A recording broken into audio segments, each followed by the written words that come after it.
Good morning. Good morning.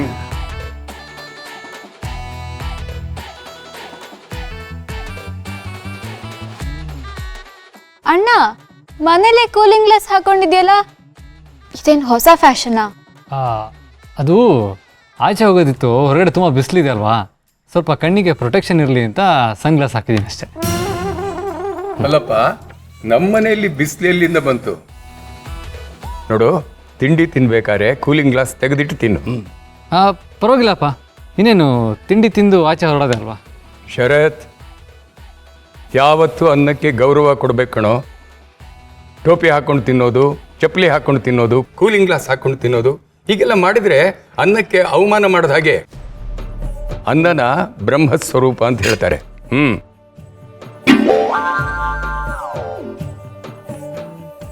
ತೆಗಿಯೋ.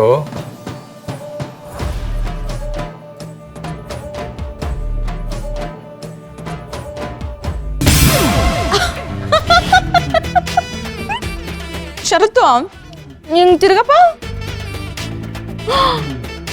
ಏನ್ ಶರತ್ತು ಇದು? ಒಂದೇ ಒಂದು ಕಣ್ಣಿಗೆ ಡಾರ್ಕ್ ಸರ್ಕಲ್ ಆಗ್ಬಿಟ್ಟಿದೆ. ಡಾರ್ಕ್ ಸರ್ಕಲ್ ಅಲ್ಲ, ಏಟಾಗಿರೋದು. ಅಪ್ಪ, ಏನಾಯ್ತು? ಕಣ್ ತುಂಬಾ ನೋವ್ತಿದ್ಯಾ?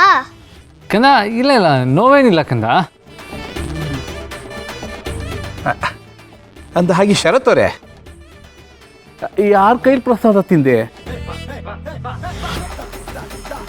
ಶರತ್, ಏನಾದರೂ ಆಕ್ಸಿಡೆಂಟ್ ಆಯ್ತೇನೋ? ಎಷ್ಟು ಬಲವಾಗಿ ಏಟು ಬಿದ್ದಿದೆ? ಆಕ್ಸಿಡೆಂಟ್ ಏನಿಲ್ಲಪ್ಪ, ನಿದ್ದೆಲ್ಲೇ ಫೈಟ್ ಮಾಡೋ ಪೈಲ್ವಾನ್ಗಳು ನಮ್ಮನೇಲೇ ಇರಬೇಕಾದ್ರೆ ಆಚೆ ಶತ್ರುಗಳು ಏನಕ್ಕೆ ಬೇಕು?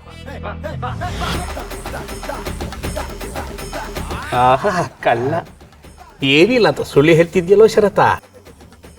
ನಿನ್ ಪೆಟ್ ಬಿದ್ದಿರೋ ಆ್ಯಂಗಲ್ ನೋಡಿದ್ರೆ ಯಾರೋ ನಿನಗೆ ಲೆಫ್ಟ್ ಆ್ಯಂಗಲ್ನಲ್ಲಿ ರೈಟ್ ಹ್ಯಾಂಡ್ ಗುದ್ದು ಕೊಟ್ಟಿದ್ದಾರೆ ಅಂತ ಕನ್ಫರ್ಮ್ ಆಗ್ತಿದೆ ನೋಡು. ಈ ನಿನ್ನ ಕಣ್ಗಳು ನೋಡ್ತಾ ಇದ್ರೆ ರಾತ್ರಿ ಹೊತ್ತು ಆಕಾಶದಲ್ಲಿರೋ ಚಂದ್ರಗ್ರಹಣ ಥರ ಅರ್ಧ ಕಾಣಿಸ್ತಿದೆ ಕಣ. ಲೇ, ಏನು ಮುಚ್ಚಿಡ್ದು ಏನಾಯ್ತು ಅಂತ ಹೇಳೋ. ಅದು ಆ್ಯಕ್ಚುಲಿ ಇವತ್ತು ಬೆಳಗ್ಗೆ ವಾಕಿಂಗ್ ಹೋಗಿದ್ನಲ್ಲ, ಒಂದು ಇನ್ಸಿಡೆಂಟ್ ನಡೀತು. ಏನೋ? ನಾನು ವಾಕಿಂಗ್ ಹೋಗ್ಬೇಕಾದ್ರೆ ಒಂದು 4-5 ಪೋಲಿ ಹುಡುಗರ ಗುಂಪು ಒಂದು ಅಜ್ಜಿ ಬ್ಯಾಗ್ನ ಕಿತ್ಕೊಳ್ಳೋದಕ್ಕೆ ಹೊಂಚಾಗ್ತಾ ಇದ್ರು.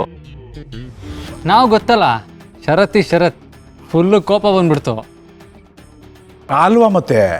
4 ಕಿಕ್ ಕೊಟ್ಟೆ, 4 ಪಂಚ್ ಕೊಟ್ಟೆ, ಮಂಜ ಅದನ್ನು ಕೊಟ್ಟೆ. ಆಮೇಲೆ ಅವರು ಎದ್ನೋ ಬಿದ್ನೋ ಅಂತ ಓಡ್ತಾ ಇದ್ರು. ಆದರೆ ಆ ಅಜ್ಜಿ ಬ್ಯಾಗ್ ತೊಗೊಂಡು ಒಬ್ಬ ಓಡೋಗ್ತಾ ಇದ್ನಲ್ಲ, ಅವನ್ನ ಹಿಡಿಯೋಣ ಅಂತ ಹೋಗಿ ಬ್ಯಾಗ್ನ ಕಿತ್ಕೊಳ್ಳೋದಕ್ಕೆ ಹೋದೆ. ಅಷ್ಟೊತ್ತಿಗೆ ಆ ಬ್ಯಾಗ್ ಜೊತೆಗೆ ಅವನ ಕೈನೂ ಬಂದು ಕಣ್ಣಿಗೆ ಬಿಡಿದ್ಬಿಡ್ತು. ಅವಾಗ ಒಂದು ಸ್ವಲ್ಪ ಏಟಾಯ್ತು ಅಷ್ಟೆ. ವಾವ್ ಅಪ್ಪ, ಸೂಪರ್ ಹೀರೋ ನೀವು. ಜೇಮ್ಸ್ ಬಾಂಡ್ ತರ ಫೈಟ್ ಮಾಡಿದ್ದೀರಾ.